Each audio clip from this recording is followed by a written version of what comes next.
কি Portugal fan, কেমন মজা লাগলো যখন আর্জেন্টিনা হেরে যেত ফাইনাল, যখন মেসি পেনাল্টি মিস করতো, ঠিক আছে, যখন কোপা আমেরিকাতে হেরে গেছে, যখন ওয়ার্ল্ড কাপ ফাইনালে গিয়ে হেরে গেছে, যখন ইউরো জিতে যেত রোনাল্ডো, তখন খুব বড় বড় কথা। হ্যাঁ, মেসি ইন্টারন্যাশনাল ফ্লপ, এই ফ্লপ সেই ফ্লপ, ঠিক আছে, কোথায় গেল, কি হলো এখন?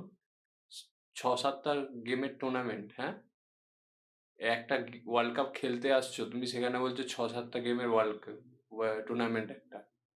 একটা টুর্নামেন্ট খেলতে আসছো, সেখানে তুমি বলছো ছ সাতটা গেমের টুর্নামেন্ট। এটা একটা, তুমি নিজেই চাইছো, নিজেই তুমি নিজেই চাইছো না টুর্নামেন্টটা তুমি জেতো, তুমি নিজেই টুর্নামেন্টটাকে সম্মান দিচ্ছ না, তুমি কি করে একটা টুর্নামেন্ট জিতবে? রবার্তো মার্টিনেস এমন একটা কোচ যে বেলজিয়ামের গোল্ডেন জেনারেশনটাকে খেয়েছে, এই পর্তুগালের গোল্ডেন জেনারেশনটাকে খেলো একবার। রোনাল্ডো রোনাল্ডো তো সেকেন্ড হাফে যখন খেলতে পারছে না, রেটিং চেক করবে গিয়ে। এখন অনেক হেটাররা কমেন্ট এসে বলবে তুই খেলতে পারিস না, নিজে খেলতে পারিস। আরে আমি খেলতে পারি না, আমি মেনে নিলাম, আমি সাপোর্টার হিসেবে বলছি।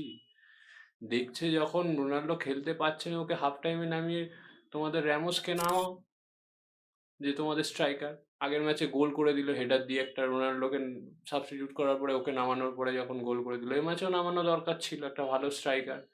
না, তোমরা তাকে নামালে না। ঠিক আছে, ব্রুনো ফার্নান্ডেজকে খাটাচ্ছে লেফট উইংয়ে, সে ইউনাইটেডে খেলে মিডিলে, কিভাবে চলবে? ঠিক আছে, বছরের পর বছর আমরা আর্জেন্টিনার ফ্যানরা অপেক্ষা করেছি এই দিনটা, ঠিক আছে। তোমাদের মতন তার হেড করবো না, কিন্তু তোমাদের আইডল নিজেরা নিজেই নিজের বিপদের কারণ হয়ে গেল, ঠিক আছে, এই ভুলভাল কমেন্ট করা, ঠিক আছে।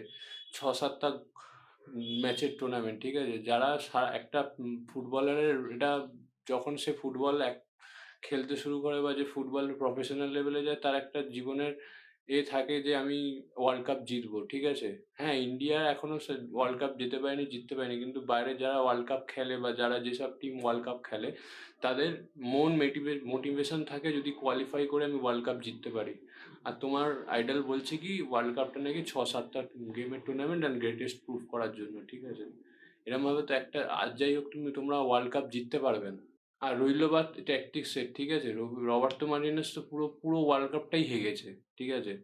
ইন্ডিভিজুয়াল ব্রিলিয়েন্সের জন্য, ইন্ডিভিজুয়াল প্লেয়ারদের জন্য তোমরা এতদিন টিকে ছিলে, ঠিক আছে। ইভেন ম্যাচ শেষ হয়ে যাওয়ার পরেও পর্তুগালের বেশিরভাগ প্লেয়াররা রোনাল্ডোকে কনসোল করছে না, যেখানে লামিন জামাল ওর অপোনেন্ট হয়ে এসছে, এসে ওকে হাক করছে, ঠিক আছে। এটা কি রকমের প্লেয়ার, এটা কি রকমের টিম, ঠিক আছে। নিজের নিজের সব থেকে গ্রেটেস্ট প্লেয়ার দেশের, সে যদি বলে যে টুর্নামেন্টে ছ সাতটা গেমের টুর্নামেন্টটা গ্রেটেস্ট প্রমাণ করে না, তাহলে কি করে চলবে? আর ওরা রোনাল্ডোর জন্য করতেই চায়নি, ঠিক আছে। ওরা চায়নি কোনোদিন যে রোনাল্ডো জিতুক, তার টিমমেটরাই কোনোদিন চায় না যে সে রোনাল্ডো জিতুক, তাহলে সে কি করে রোনাল্ডো জিতবে, তাই না?